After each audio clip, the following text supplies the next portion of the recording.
faites ça, voilà. Likez, partagez, abonnez-vous. Voilà, sans même réfléchir, abonnez-vous.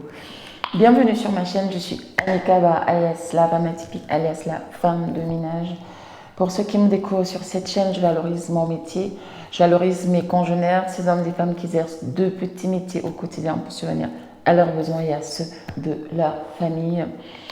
Je parle d'entrepreneuriat, j'encourage les femmes à se lancer dans l'entrepreneuriat avec de petits budgets parce que c'est exactement ce que j'avais fait.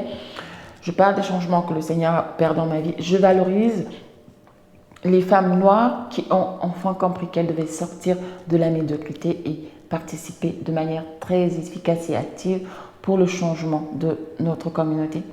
Je valorise aussi bien sûr tous ces hommes noirs qui ont enfin décidé de devenir des hommes alpha, comme les appelle Zach, et qui ont surtout pris conscience qu'il était primordial de s'affirmer pour tenir tête à toutes les personnes qui jusqu'ici ont, enfin depuis la période de l'esclavage jusqu'à nos jours, qui ont toujours considéré notre peuple comme étant des moins que rien. Je parle d'entrepreneuriat, je parle des fêtes de société. Alors si tout cela vous intéresse, n'hésitez pas à vous abonner. Merci pour les nouveaux abonnés. Ce projet me tient énormément à cœur, donc merci pour me soutenir. Merci pour ceux qui m'encouragent. Alors, je viens parler vite fait de cette vidéo. Je viens de la découvrir parce que...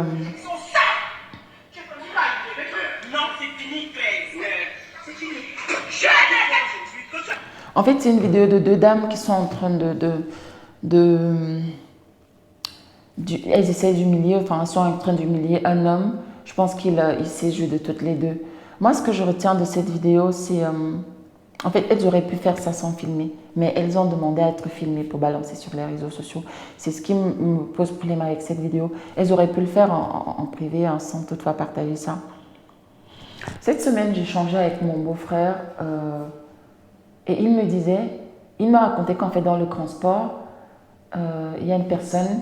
En fait, il est parti s'asseoir à côté d'une personne. Et la personne lui a dit avec véhémence, « Ouais, quitte à côté de moi, il y a les places partout, c'est ici que tu as vu pour venir t'asseoir. » Et il me dit qu'il s'est levé calmement. Il s'est déplacé, il a changé de place.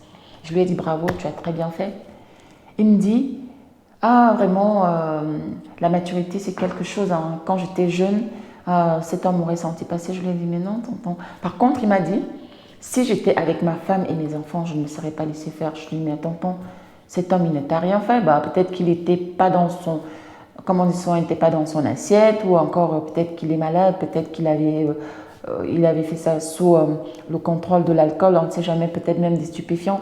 Il me dit, ah non, non, non, je n'allais pas me laisser faire.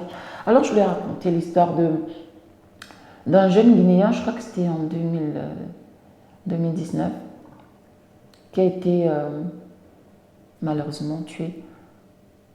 Parce que je pense qu'il n'avait pas non seulement écouté son épouse qui était à bord de la voiture, mais aussi il n'avait pas su, je crois, se retenir. C'est très courant avec les hommes parce que voilà, les hommes ont les hormones, ils ont voilà, ce côté viril qui fait que parfois, ils ne laissent pas souvent passer certaines choses.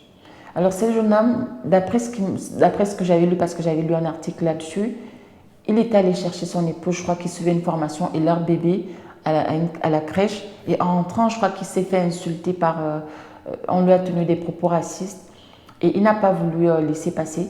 Il voulait descendre, il était allé se garer et sa femme lui aurait dit non, non, ne descends pas, ça n'en vaut pas la peine. Et lui, il a dit à sa femme, je vais le raisonner, je vais lui dire qu'on ne parle pas comme ça aux gens. Et donc il est sorti et je sais pas, je crois qu'il y a eu une altercation. L'autre n'a peut-être pas supporté ça et il paraît qu'il l'aurait poussé. Et le monsieur est tombé violemment sur le goudron en se fracassant le crâne. Je pense que si ce monsieur avait écouté sa femme, tout cela ne serait pas arrivé parce que justement, il n'allait pas sortir de sa voiture. J'espère que ces femmes, j'espère que ça n'a pas dégénéré. Parce qu'il y a une qui est en train de dire, je vais te montrer que je suis une folle, je vais te montrer. Et elle a même dit, je vais en finir avec toi. Le problème, c'est que quand on commence à se laisser dominer par la colère, par les émotions, par ce côté animal que nous avons, le pire peut se produire et très très rapidement. Je sais de quoi je parle. Alors, il faut savoir que je suis de nature très calme. Je suis de nature très très réservée. Je prends beaucoup de choses sur moi. Je tolère beaucoup de choses. Parfois même, je frise un peu le ridicule. Mais le problème, c'est que les personnes qui ont ces traits de caractère sont souvent... Je suis très rigoureuse aussi d'abord envers moi-même. Ce genre de personnes, quand elles disent non, c'est non. Et quand elles disent oui, c'est oui. Alors j'ai un gros... Je pense que c'est mon plus gros défaut. C'est que quand je me fâche très mal. Mais vraiment, la colère, ça monte et c'est vraiment quelque chose que j'évite toujours de le faire. Et puis je suis du genre, quand je prends sur moi, et puis quand je dis non, c'est bon, oh là là, pour que je revienne sur ma décision, c'est souvent compliqué. Et donc je pense que ces femmes-là, je pense que c'est ça. Elles ont certainement subi, elles ont certainement beaucoup de sacrifices. Elles ont peut-être donné beaucoup d'argent à cet homme, mais elles se sont rendues compte qu'il se jouait de toutes les deux et là, elles viennent se venger. Mais le problème, c'est que quand vous vous laissez dominer par votre côté, la colère, ce côté, l'ego, oui, il faut que je lui montre que je ne suis pas n'importe qui, que je ne vais pas me laisser faire. Quand vous faites ça, comme je vous ai dit, le pire peut se produire. Et donc, moi, je disais à mon beau-frère, comme les tontons, oui, si ta femme et tes enfants auraient été là, pourquoi tu aurais fait quoi? Ah non, j'allais lui montrer. Je ne peux pas me laisser humilier devant ma femme et mes enfants. Je lui ai dit, mais non, ce n'est pas de l'humiliation. Une personne qui te provoque, une personne qui te rabaisse, ça t'enlève quoi? Rien du tout. La probabilité pour que vous rencontriez une personne qui vous a humilié dans la rue, pour que vous retombiez encore sur cette personne-là, elle est quasiment nulle. À moins que cette personne soit votre voisin, ou encore qu'elle soit qu'elle habite le même quartier que vous. Mais si c'est vraiment une personne que vous avez croisée comme ça dans la rue, je ne sais pas, dans la ville, la probabilité, vraiment, elle est quasiment nulle. Alors pourquoi commencer à bagarrer? Pourquoi commencer à s'insulter? Pourquoi? Et surtout, comme je dis, à notre époque, là, maintenant, tout se retrouve sur les réseaux sociaux. Donc imaginez-vous, un papa, un monsieur donc, qui est avec sa femme et ses enfants, et puis voilà, on lui manque de respect, on lui tient des propos qu'il va juger désobligeants, et puis hop, il décide de donner une leçon à la personne. Alors, au lieu de donner la leçon à cette personne-là, c'est plutôt à lui qu'on donne la leçon. Et ce qu'il aurait évité, c'est-à-dire ce qu'il avait considéré comme une humiliation, il se fait correctement tabasser devant sa femme et ses enfants. Vous imaginez le traumatisme?